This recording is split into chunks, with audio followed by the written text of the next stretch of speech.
పిల్లలు కావాలనే మీ కలను నెరవేర్చుకోండి. మొదటి కన్సల్టేషన్, మొదటి స్కానింగ్ ఉచితం. వివరాల కొరకు హెగ్డే ఫెర్టిలిటీని సంప్రదించండి. ప్రస్తుతం మనతో పాటు ఉన్నారు. అల్లు అర్జున్ ఇంటి మీద దాడి చేసి ఆ తర్వాత అరెస్ట్ అయ్యి బయటకు వచ్చినటువంటి A1, A2, A6లుగా ఉన్నటువంటి రెడ్డి శ్రీనివాస్ గారు, ప్రేమ్ గారు, నాగేష్ గారు. ఒకసారి వాళ్ళతో మాట్లాడదాం. అసలు ఏం జరిగిందో, ఎందుకు ఇలాంటి దాడికి ప్రయత్నించారు వాళ్ళు, వాళ్ళ మాటలను తెలుసుకుందాం. శ్రీనివాస్ గారు, అసలు ఏం జరిగింది, ఎందుకు మీరు దాడి చేయాల్సినటువంటి పరిస్థితి వచ్చింది? ఇంకోటి ఏంటంటే ఫొటోస్ రిలీజ్ చేశారు, మీడియా గ్రూప్స్లో వచ్చినాయి చాలా ఫొటోస్. మరి ఎవరు రిలీజ్ చేశారో తెలియదు, కానీ మీరు రేవంత్ రెడ్డి గారి పార్టీలోకి, అంటే కాంగ్రెస్ పార్టీలోకి వెళ్ళారని చెప్పేసి రేవంత్ రెడ్డి గారితో ఉన్న ఫోటోలు రిలీజ్ చేశారు.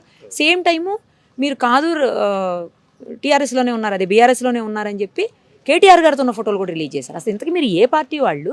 మీరు ఎందుకు పార్టీ పరంగా దాడి చేశారా? ఎవరన్నా ప్రోత్సహించారా మిమ్మల్ని?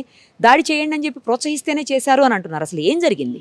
మేడం, యాక్చువల్గా నమస్తే మేడం. మనోజ్ సుమన్ టు వారికి, అనుపమ మేడం వారికి ప్రత్యేక ధన్యవాదాలు. మీరు అడిగిన క్వశ్చన్స్ ఒకటే మేడం. నా పేరు రెడ్డి శ్రీనివాస్, నేను ఉస్మాన్ యూనివర్సిటీలో PhD చేస్తున్నాను మేడం. గత 10 ఏళ్ళకెళ్ళి తెలంగాణ యాజిస్ట్రేషన్లో ఉన్నాము. దాంతోపాటు జేఏసీ తరపున ఎందుకంటే విద్యార్థుల పక్షాన నిరంతరం పోరాటం చేసే సందర్భంలో ఆ క్రమంలో ఉన్నాం. ఎందుకంటే వీళ్ళు ఏదైతే రేవతి కుటుంబానికి న్యాయం చేయలేని పక్షంలో ఇటు అధికార పక్షం కావచ్చు, ఇటు ప్రతిపక్షం కావచ్చు, దాదాపు డిసెంబర్ 4 రోజు సంఘటన జరిగింది మేడం. ఆ రోజుకి వెళ్ళి ఈ రోజు వరకు కనీసం ఏ రాజకీయ పక్షాలు గిట్లా వాళ్ళ గురించి మాట్లాడలే. మీంగిట్ల ఏంటంటే ఒక నిండు ప్రాణం పోయింది, పిల్లగాడేమో ఇది మీరు కిమ్స్ హాస్పిటల్లో చావు బతుకులు ఉన్నాడు. ఈ రాజకీయ నాయకులు కనీసం వాళ్ళ యొక్క బాధ్యతను మర్చిపోయి ఒకరి మీద ఒకరు బురదలు జల్లుకునే సందర్భంలో ఒక విద్యార్థి నాయకుడిగా, ఒక సామాజిక స్పృహ ఉన్న వ్యక్తిగా ఖచ్చితంగా మనమైనా మాట్లాడదాం. సమస్యలపై మనమన్నా మాట్లాడితే ఈ పాలక పక్షాలు ప్రతిపక్షాలు కదులుతాయన్న ఆలోచనతో ఒక ప్రధాన డిమాండ్తో మేము చాలామంది సోషల్ మీడియా కావచ్చు, మెయిన్ మీడియా కాదు, మేము దాడి అంటున్నాం. మేము దాడి కోసం పోలే, ఆ పదానికి ఇట్లా మేము అంగీకరిస్తలేం. దాడి అనేది మేము మా చేతుల కత్తులో రాళ్ళు తీసుకపోతే దాడి అంటారు. మా దగ్గర తీసుకపోతే ఒక కాగితం ఒక వినతి పత్రం, సార్ మీ ద్వారా ప్లకార్డ్స్ పెట్టుకొని వినతి పత్రం గిట్లా తీసుకున్నాం. ఎందుకంటే దయచేసి మీరు ₹1 కోటి ఇచ్చి ఆ కుటుంబాన్ని ఆదుకోవాలి, పరోక్షంగానో ప్రత్యక్షంగానో మీ వల్లనే ఆ యొక్క మరణం సంభవించింది కాబట్టి ఇయ్యాలనే ఆలోచనతో పోతే మేము పోంగానే అక్కడ సెక్యూరిటీ వాళ్ళు కావచ్చు, వాచ్మెన్స్ కావచ్చు, మేము లోపలికి పోతే సార్ని కలిసి మాట్లాడతాం. పలానా ఉస్మాన్ యూనివర్సిటీకి వెళ్ళి వచ్చినామంటే ఎందుకు కలుస్తాం, మీకేం సంబంధం అంటే మేము సమస్య ఉంది, ఎవరు మాట్లాడతారో మేమన్నా మాట్లాడతాం. సార్ని అనవసరంగా మిస్గైడ్ చేస్తున్నారు. చాలామంది రాజకీయ పక్షాలు ఎందుకు మిస్గైడ్ చేస్తున్నారు, సార్కున్న ఇమేజ్ని తగ్గిస్తున్నారు. కాబట్టి ఇప్పటికైనా స్పందిస్తే చాలా సమస్య సాల్వ్ అవుతుంది. దయచేసి మనం లోపలికి వదిలేయాలంటే వాళ్ళు మమ్మల్ని లోపలికి వదిలేయలేదు మేడం. ఆ సందర్భంలో ఏంటంటే వాళ్ళు ఇంకా మేము అక్కడ కొంచెం న్యాయం చేయాలి, వి వాంట్ జస్టిస్, న్యాయం చేయాలని డిమాండ్ చేస్తుంటే వాళ్ళు మా మీనికి కొట్టే ప్రయత్నం చేసిండ్రు. కొట్టే ప్రయత్నంలో చేస్తున్నప్పుడు అప్పుడు మేము ఆత్మరక్షణ ధోరణితో వాళ్ళు దాడి చేసే ప్రయత్నంలోనే మేము ఇట్లా కొంచెం ఘర్షణ జరిగిన వాస్తవమే. అక్కడ ఉంటే కొంచెం పూల తొట్టిలు అవన్నీ పగిలిపోవడం జరిగింది. ఆ సందర్భంలో దాదాపు 5 నిమిషాల వ్యవధిలోనే పోలీసు వాళ్ళు వచ్చి మమ్మల్ని అరెస్ట్ చేయడం జరిగింది. మేము ఇప్పటికైనా సరే, ఈ రాజకీయ పక్షాలు ఏ విధంగా వాడుకున్నా పర్లేదు, మా మీద కేసులు అయినా పర్లేదు, నాన్ బెయిలబుల్ కేసులు అయినా ఇప్పుడే దాదాపు నాంపల్లి కోర్టుకి వెళ్ళి మీ దగ్గరికి వస్తున్నాం. ఎన్ని సమస్యలు వచ్చినా ఇంతకుముందు చాలా సంఘటనలు ఇట్లా మాకేమో మేము కోర్టుల చుట్టూ తిరుగుతున్నాము. చాలామంది ఎవరైతే మాట్లాడాలనో, ఎవరైతే సమస్యను పరిష్కరించాలో వాళ్ళు దూరం అవుతున్నారు. మేము ఒకవైపు విద్యను అభ్యసిస్తూనే మరొక వైపు సామాజిక సమస్యలపై పోరాటం చేస్తున్నాము. మా వల్ల మేమైతే సాటిస్ఫాక్షన్ ఉన్నాం. మేము పోరాటం చేయడం వల్ల మేము ₹1 కోటి డిమాండ్ చేసినాం. కనీసం 50 లక్షలన్నా ఆ ప్రొడ్యూసర్ ఇచ్చిండు. ఇప్పటికి ఇట్లా అల్లు అర్జున్ గారు స్పందించాలి. ఎందుకంటే ఒక పెద్ద యాక్టరు దాదాపు ఒక 3,000-4,000 కోట్ల బడ్జెట్ ఉన్న సినిమా తీసి దయచేసి ₹1 కోటి ఎంత చెప్పండి? ₹1 కోటి ఇచ్చి నెక్స్ట్ డేని ఇచ్చే సరిపోతుండే. ఎన్టీఆర్ ఇట్లా ఇంతకుముందు చాలా కార్యక్రమాలు చేసిండు. అందులో డైరెక్ట్ ఆ రోజు ఒక అభిమాని చనిపోతే 25 లక్షల చెక్ ఇచ్చిండు మేడం. ఈయనకి ఎంత చెప్పు, 1 డేలాగా కంప్లీట్ చేసే ఇష్యూను కావాలని లాగుతున్నారు. ఈ లాగడం వల్ల ఏంటంటే ఆ బాధిత కుటుంబం ఆగమవుతుంది. వాళ్ళ తల్లి చనిపోయి భర్త ఆగమయ్యే పరిస్థితులు ఉన్నారు. వాళ్ళని పట్టించుకోకుండా కేవలం రాజకీయాల చుట్టూ తిరుగుతుంది. ఈ సమస్యకు మనమన్న పరిష్కారం చూపాలనే ఆలోచనతో ఈ ప్రయత్నం చేసినాం. ఈ ప్రయత్నంలో ఈ యొక్క క్రమం మొత్తం జరిగింది. మాకొక సంతోషం, ఇప్పటికైనా అల్లు అర్జున్ గారు స్పందించాలి. స్పందించి వాళ్ళ కుటుంబాన్ని దగ్గర కోలలే. ఏదో 3 stage India hospital KIMS hospital దగ్గర ఉన్నాడు, ఆయన దగ్గరకు పోయి పలకరించే ప్రయత్నం చేయలే. ఒక ₹1,00,00,000 ఇస్తే కనీసం తల్లి చనిపోయిన బాధలో ఆ ₹1,00,00,000 తీసుకొని బ్యాంక్ అకౌంట్లో వేసి వచ్చే మిత్తుతోనైనా వాళ్ళు బతికే ఆస్కారం ఉంటుంది. కాబట్టి దయచేసి ఇప్పటికైనా స్పందించాలని మేము రిక్వెస్ట్ చేస్తున్నాం. డిమాండ్ ఇట్లా కాదు, రిక్వెస్ట్ చేస్తున్నాం. నీ బాధ్యత అది. ఎందుకంటే మేము రూపాయి జమ చేసి టికెట్ కొని నిన్ను పెద్దోని చేసినాం. ఈరోజు రాష్ట్ర స్థాయిలో కాదు, దేశ స్థాయిలో నేను హీరో చేసిన కాబట్టి నీకు సామాజిక బాధ్యత ఉంటుంది కదా. నీకు ఇట్లా కనీసము అరే ఇంతగానం నాకు లైఫ్ ఇచ్చిన వాళ్ళకు నా వల్ల జరిగిన సంఘటనకు నేను బాధ్యత వహించాలని ఆయన రిక్వెస్ట్ చేస్తున్నాం. ఎందుకంటే నీకన్నా పూర్వం ఎన్టీఆర్ చేసిండు, మహేష్ బాబు చేసిండు, చాలామంది హీరోలకి ఇట్లా ఉందాగా ప్రవర్తించిండ్రు. మీలాగా మీ ప్రవర్తనని మార్చుకోండి. మేము ప్రేక్షకులం లేకుంటే, మా జనాభా మీ టీవీలు చూడకుంటే, మీ సినిమాలు చూడకుంటే మీరు లేరు.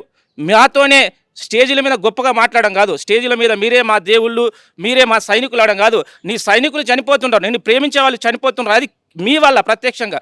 మీరు స్పందించకపోతే మీకు హృదయం ఉందా లేదా అని సినీ సమాజం కానీ 50 మంది తెలుగు ప్రజలు కానీ 50 మంది భారతదేశ ప్రజలు ఇట్లా నేను క్వశ్చన్ చేసే సందర్భం వచ్చింది. ఆ క్వశ్చన్కి సమాధానం చెప్పడం అంటే ₹1,00,00,000 నీ హస్తాలతోని రాసిచ్చి నీవు చెక్కు ఇస్తే అప్పుడు నీకు హృదయం ఉంది అని మేము నమ్ముతాం.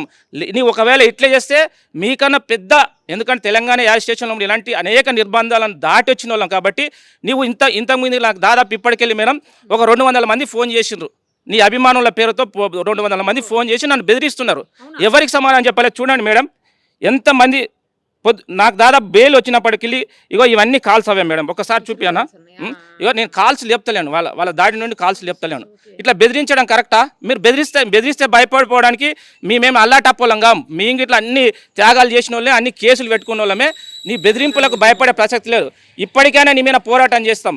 దయచేసి ఇలాంటి బెదిరింపులను ఆపి నీవు చేయాల్సిన బాధ్యతను నిర్వహించాలని అల్లు అర్జున్ గారికి మేము రిక్వెస్ట్ చేస్తున్నాం. అంటే మేము సామాజిక సేవ కోసం పనిచేసే వాళ్ళం.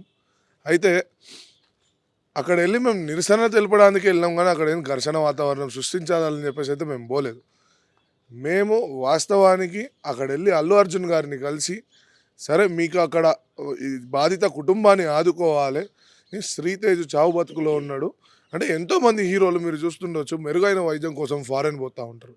ఇలా బ్రెయిన్ డెడ్ అయిన పరిస్థితి కిమ్స్ హాస్పిటల్కి ఫారెన్ నుంచి కొంతమంది వైద్యులను నిపుణులను తీసుకొని వచ్చి మరి శ్రీతేజ్ని ఆయన ఆరోగ్యం మెరుగుపరిచి అందరిలాగానే ఆయనను బడికి పంపాలనే ఉద్దేశంతోనే మరి బాధిత కుటుంబానికి అండగా నిలబడడానికి పోయినాం తప్ప దాడి చేయాలనే ఉద్దేశంతో అయితే వెళ్ళలేదండి.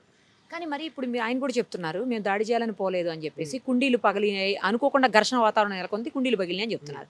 Okay fine. మరి టొమాటోస్ ఎక్కడి నుంచి వచ్చాయి మీకు? టొమాటోలు ఎక్కడి నుంచి ఇసిరారు? మరి అయితే నిరసనలో భాగంగా వాస్తవానికి మేము టమాటాలు తీసుకుపోయాం. మా బ్రదర్ నగేష్ ఈయన టమాటాలు వేయడం వాస్తవమే. మేము ఏ వ్యక్తి పైన కూడా మేము టమాటాలు వేయలేదు. మేము అక్కడ ఒకవేళ ఘర్షణ వాతావరణం సృష్టిస్తే, అంటే నేను ఒక మాట చెప్తాను, అక్కడ అల్లు అర్జున్ ఇంట్లో ఎవరైతే వర్కర్స్ ఉన్నారో 3rd క్లాస్ ఫెలోస్ లాగా బిహేవ్ చేశారు. దురుసు పదాజాలు, ఎవరైతే గోడ ఎక్కిరో వాళ్ళపైన ఇంట్లో ఫ్యామిలీలో ఆడోళ్ళని తిట్టడము, అంటే చెప్పరాని బూతులు. అంటే అట్లాంటి 3rd క్లాస్ ఫెలోని పెట్టుకుంటే రేపు పొద్దున వాళ్ళ ఇంట్లో చిన్న పిల్లలు ఉన్నారు, వాళ్ళు కూడా నేర్చుకుంటారు. అయాను అరహ ఆ చిన్న పిల్లలు వాళ్ళు కూడా అలాగే చెడిపోతారు. అంటే వాళ్ళు అసలు మేము ఏమి కూడా చేయలేదు, ఇంకా మేమేం వాళ్ళపైన దాడి కూడా చేయలేదు. మేము అక్కడ నిరసన తెలపడమే తప్ప, మా నగేష్ అన్న కూడా ఈయన ఎక్కి ప్లకార్డ్ పట్టుకున్నాడు, గోడెక్కి ప్లకార్డ్ పట్టుకున్నాడు అంతే. ఆయన ఏమి గోడ దూకి లోపల అన్ని పగలు కొట్టిన ఇదంతా ఏం చేయలేదు. ప్లకార్డ్ పట్టుకున్నందుకే ఇంటి గోడెక్కి ప్లకార్డ్ పట్టుకున్నందుకే బూతులు తిడుతున్నావు. ఇవాళ ఒక ఆడబిడ్డ 6 వయసు బిడ్డ చనిపోయింది. మళ్ళీ ఆ అబ్బాయి ఏమో హాస్పిటల్లో ఉన్నాడు, చావు బతుకులో కొట్టుమిట్ట ఆడుతున్నాడు. ఏ రాజకీయ నాయకుడు స్పందించాడు. ఏమనంటే సీఎం గారి మీద బురద చల్లుతూ ఉంటారు. అంటే ఎక్కడ పోతుంది అంటే, ఇప్పుడు నేను ఇంకోటి కూడా చెప్తా ఉన్నా, సినిమాలు కూడా సమాజానికి ఏ విధంగా చూపిస్తూ ఉన్నారు. ఈరోజు మీరు సినిమాలు చూడొచ్చు, ఎర్రచందనం స్మగ్లింగ్, దొంగతనాలు ఏ విధంగా చేయాలి, పోలీసులను ఎలా చంపాలి, పోలీసులను బట్టలు పిల్లిలో పెడతాడు సినిమాల్లో. అంటే ఫ్రంట్ లైన్ వారియర్స్గా ఉన్నటువంటి పోలీసులని అవమానపరిచే విధంగా స్విమ్మింగ్ పూల్లో పడేసి ఆయన పైన టాయిలెట్ చేస్తూ ఉంటాడు. అంటే ఇది ఎంతవరకు కరెక్టు? ఇది యావత్ పోలీస్ శాఖ కూడా అవమానపరిచినట్టే. అల్లు అర్జున్ గారు ఒకటే చెప్తా ఉన్నాం, సవ్య సమాజానికి భావి తరాలకి ఉపయోగపడే విధంగానే మీరు సినిమాలు తీయాలి. కానీ మరి ఈ విధంగా సినిమాలు తీస్తే యువత పెడదావబోతుంది. యువత కూడా చాలా వరకు డ్రగ్స్, గంజాయి అనే వాటికి అలవాటు పడుతూ ఉన్నారు. సినిమాల వల్ల, సినిమాల ప్రభావం వల్ల చాలామంది విద్యార్థులు వాళ్ళ ఒక జీవితం కూడా నాశనం చేసుకున్నటువంటి పరిస్థితి ఉన్నది. దయచేసి సమాజానికి ఉపయోగపడే విధంగా మీరు సినిమాలు తీయాలి. కానీ మరి ఇలా యువతని తప్పుదోవ పడే విధంగా అయితే మీరు సినిమాలు తీయొద్దని చెప్పేసి కూడా మేము కోరుకుంటా ఉన్నాం. ఎందుకు దాడి చేయాల్సి వచ్చింది? అసలు ఆ గోడ ఎక్కి ప్లకార్డులు ఎందుకు పట్టుకోవాలి? మీరు మాట్లాడాలనుకుంటే ఇంటి ముందు సౌమ్యంగా చేయొచ్చు కదా.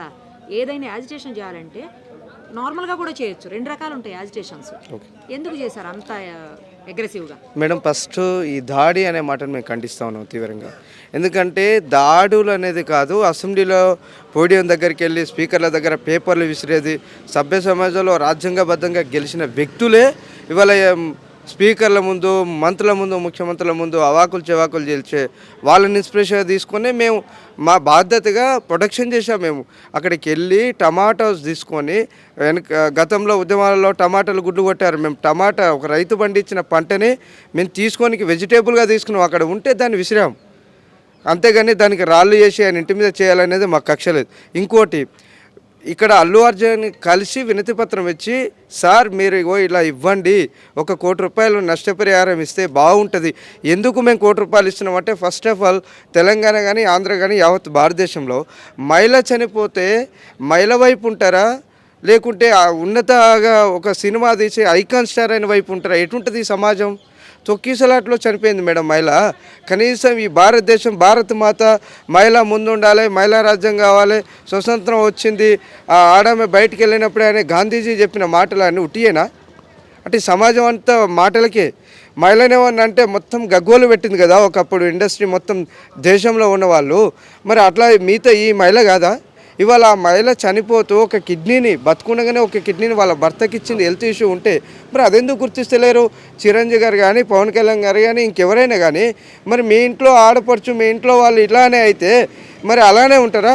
8 అవర్స్ ఆయన 18 గంటలు ఆయన జైల్లో ఉంటే రాగానే వాళ్ళ కొడుకు వచ్చి ఇట్లా ఏది ఒక ఆవు గంక దూడ దగ్గర పోయినట్టు పోతే మరి ఆ పిల్లలు, ఆ తల్లికి తల్లి లేదు, ఆ చిన్న పాప అంటుంది మా అమ్మ వచ్చేదాకా స్కూల్ పోనంటుంది. మరి దానికి ఎవరు చెప్తారు ఆన్సరు?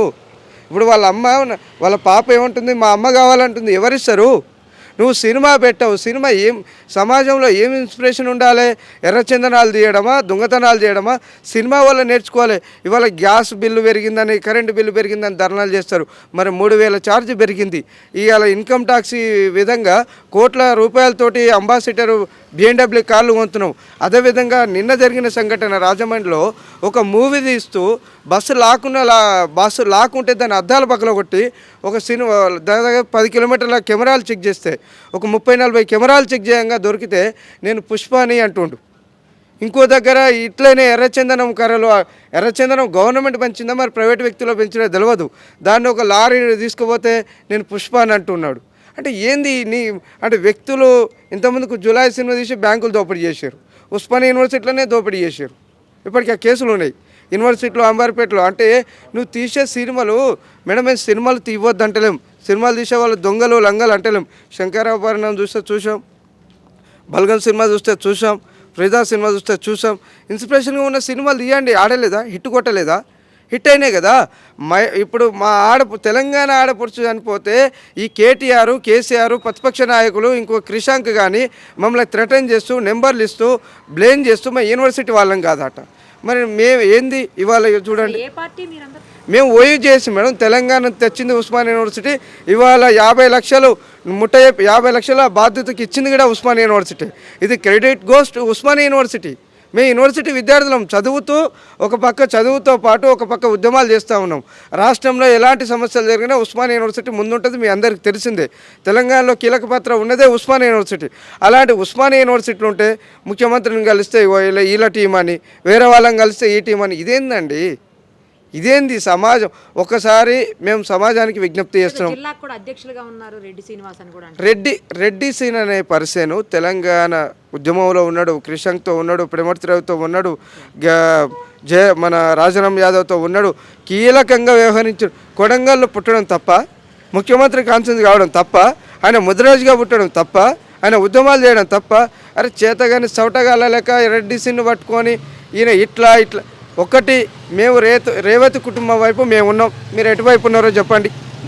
రేవతి కుటుంబం వైపు బాధ్యతలుగా ఉన్న వాళ్ళకు మహిళగా మేము ఉన్నాం. మీరు ఎటువైపు ఉన్నారో తేల్చుకుండా అంటూ ఉన్నాం. ఇవాళ మేము చేసిన దానికే 50 లక్షలు వచ్చినాయి. మరి ఏ ప్రతిపక్ష నాయకుడు రాలేదే? ఏ నాయకుడు వచ్చి చెప్పలేదు? ప్రతిపక్ష పాత్ర మేము పోషించాం మేడం. ఒకనాడు తెలంగాణలో ఇదే నిమ్మరసానికి కేసీఆర్ ఇది అరదినం దీక్ష చేస్తే ఏదైతే ఉస్మానియా కదిలిందో ఇవాళ అదే దీక్షగా మేము వచ్చాము. అలానే మేము వచ్చాము.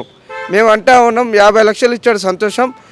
ఇక ఎవరికి జరిగినా ఒక చిరంజీవి లాగా, పవన్ కళ్యాణ్ లాగా, ఎన్టీఆర్ లాగా, మహేష్ బాబులా నువ్వు ఆదుకో, నువ్వు సినిమాలు దియ్యి, సభ సమాజం బాగుండేటట్టు దియ్యి. నువ్వు మాకే వ్యక్తిగతంగా పంచాయతీ కాదు, పోలీస్ రికార్డు ఉంది, మిగతా వాళ్ళందరూ ఉన్నారు. ఏం చేసిందని సమాజం చట్టం తన పని తను చేసింది. మేము చట్టం ప్రకారం చేస్తే చట్టానికి విరుద్ధంగా వద్దన్నారు, అరెస్ట్ చేశారు, బెయిల్ వచ్చేది, రిలీజ్ అయ్యాం. సమాజంలో ఏది జరిగినా ఉస్మానియా యూనివర్సిటీ మేడం ఏ పార్టీకి కొమ్ము లేదు. ఏ పార్టీ వ్యక్తులను కలవడం సహజం, ఎమ్మెల్యేలను ఎంపీలను కలవడం సహజం. దయచేసి పార్టీలకు ముద్ర లేకండి. మేమంతా యూనివర్సిటీలో చదువుతున్న విద్యార్థులం.